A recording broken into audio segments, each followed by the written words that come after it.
Okay, so let's talk about your hair. This long hair. It's been 10 months, yeah.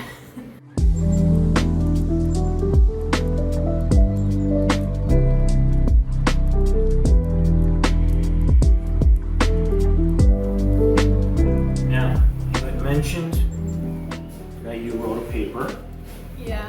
and is this paper going to be published? I don't really know how to publish it. I'm just an undergrad student, but I did post it on my Facebook page. I also shared it on my Instagram just to kind of get more like younger people understanding about the harms of lockdown. Okay. Yeah. So what was your inspiration for writing this paper? I think my inspiration came from just being someone studying social work and realizing that there are a lot of voices not being heard right now. Like, I work a lot with the homeless population, refugees, and they're being completely silenced in the talk of lockdowns, and I was not okay with that.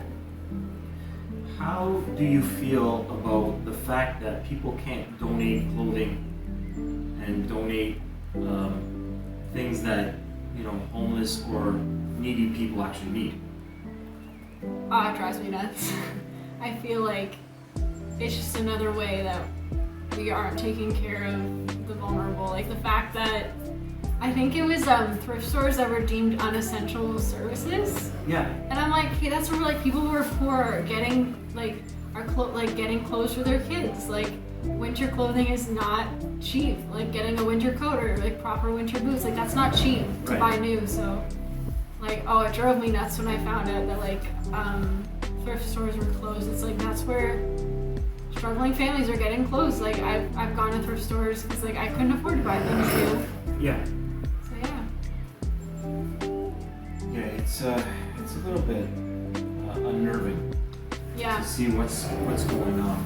How long did it take you to write this paper? How much research was involved? Oh boy. I think like from the beginning, like when the lockdowns originally happened, I understood at the beginning why we needed it because we had no idea what we were facing. We thought we had an infection fatality rate of 5%. But then like I think like in May I was just like something's not up, like this is not right. And then I started doing my research then. And just like between like whether like actually researching academic articles, like reading news articles, and then also like going and talking to the people personally about their experience. So a lot of my paper also like reflects the personal stories I've heard. Oh, that's interesting. Yeah, there's a guy who's homeless who sleeps outside the building that I live in. Okay. And on my way home, like on my way to drive back to see my family, I saw him and he was just crying. So I stopped to talk with him for like an hour, and his stuff was stolen. And he said like he's very afraid that his friends are dying of the opioid crisis because the government isn't addressing that. Yeah, and I just sat and listened to him and just heard his story of like how he feels completely neglected, and I was like, that kind of motivated me to like write it. That's amazing. So I feel like his voice needs to be heard, and he said like I'd rather like just die right now than have to go another day of this. And as a lot of people person feel that that way. hurts. Yeah. And that's not being talked about. No, it's not. I think right now I'm just kind of trying to educate people that there are more than one side to this, that there are multiple sides to this story, and that, yeah, like lockdowns aren't safe. And I think people assume that they are, and like I was just hanging out with my little cousins on Zoom last night, and they're like middle school, like early high school. And when I mentioned that like I'm part of a movement like ending the lockdowns, they're like, well, why would you want to do that? Like lockdowns are saving people. And I like having to explain to them like actually like they're not safe. So I think like I just want to like educate like younger people as well, so like they can actually see what's happening. I think they need the most education. They're being brainwashed in schools. I find like my cousin's teacher told him that if he takes his mask off, he's responsible for the deaths of those in long-term care. And I was like, Yeah.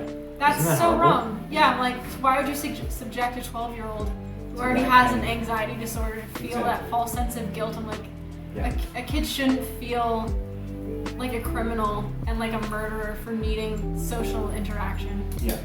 And when I heard him say that, like, yeah, I was just like enough's enough. Yeah. If I was that child's parent, that teacher would have gotten a piece of my mind, I tell you. I was furious when I heard that.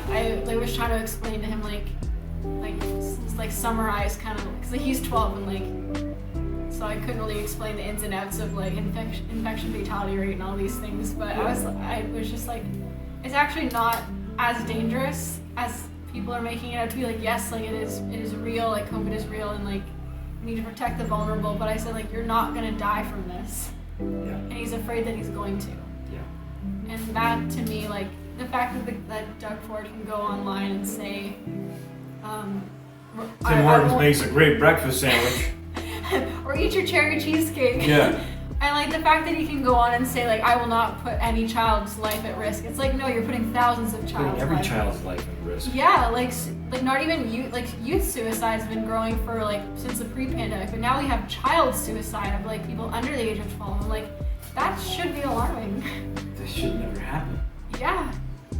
Like no child should feel that their life is not worthy of living. Like no one should feel that, but like especially children who have like everything in front of them and who have people who care about them. Like it's just. Well, could you imagine what a lot of these children are seeing? I mean, Yeah. their parents are losing their jobs. Maybe dad's drinking a lot more now because he's so stressed. Yeah. How many of them are getting abused? Oh right? yeah.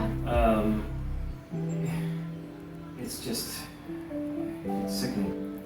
Yeah, like I was a child of abuse, and like my sister was as well. And she said like my sister told me she's like if this lockdown was happening when I was a child, she's like 20 now. Yeah. She's like I would have killed myself because it would have been too stressful. Yeah. And yeah, like domestic violence. I think in my research I quoted something by the Halton Police. Yeah. And domestic violence reports have gone up 142% since lockdown. Unreal.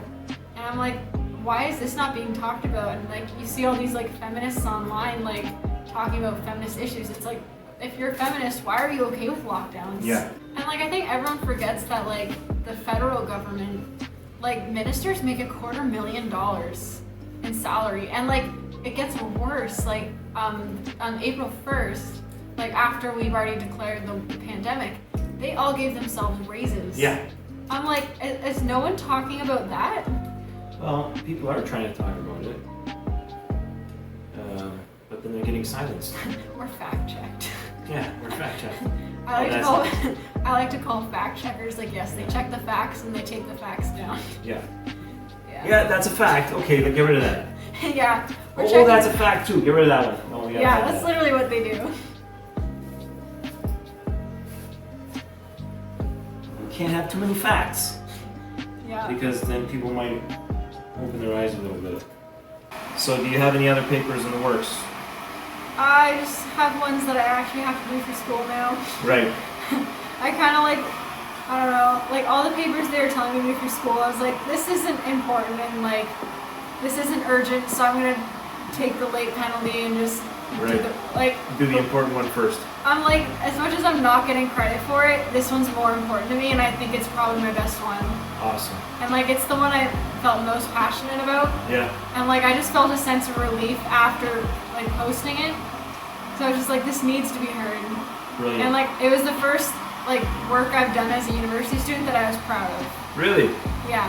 Because That's- everything else, like, they just tell you, write about this and agree with my opinion, or like, write about this and summarize an article. It's like, yeah, like all that stuff's useful information, but like, this was like the first time where I was actually able to like write about what I'm passionate about and like what I think is important to be talked about. So like, I felt really good after like publishing it and then sending it to like a bunch of MPs and MPPs and stuff like that.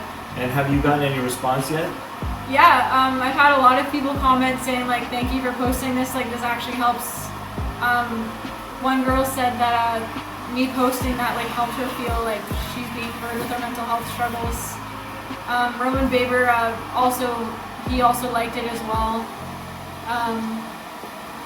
Can you believe he was Yeah. fired? I was so pissed about that. Like, a healthy government is never just a single opinion Yep. government. Like, you can just look through history. Like, the most healthy societies have the most diverse of opinions. It's like there's room for diversity, but there's no room for disrespect. That's right.